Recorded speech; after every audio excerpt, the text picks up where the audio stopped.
Премиерот Зоран Заев разговарал со Грета Тунберг, но исто како и Петро Порошенко и Јен Столтенберг, и таа била лажна.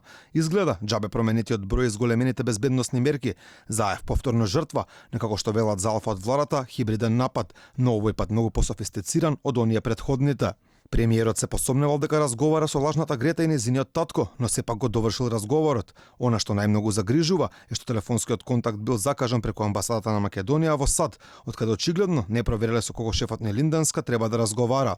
Веднаш после завршениот разговор беа направени сите проверки за верификација на идентитетот на заговорникот и со сигурност може да се потврди дека е разоткриен хибриден комуникацијски напад врз кабинетот на премиерот.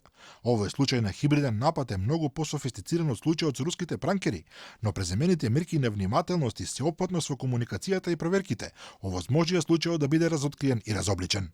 Од владата велат дека ваквиот случај го пријавиле кај семејството Тунберг, овој пат најверојатно кај вистинското. Пиар советникот на Заев, Маријан Забрачанец, дури се пофали дека од таму биле благодарни поради тоа што ги информирале за овој случај.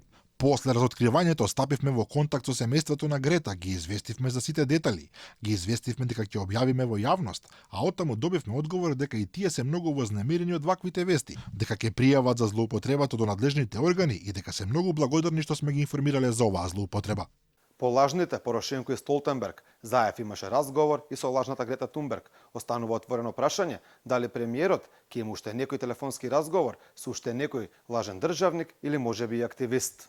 По објавените разговори со лажните Порошенко и Столтенберг, од владата се пофаќа дека ги напредуваат протоколите и правилата за закажување состаноци и за спроведување на телефонски разговори во кабинетот, но изгледа лажната Грета успеа да ги прелаже и да го добие премиерот. Ако разговорите излезат на интернет, дали тогаш конечно премиерот ќе ги покаже записниците од разговорите кои им ги вети на новинарите после пранкерскиот театар, ама никогаш не им ги даде.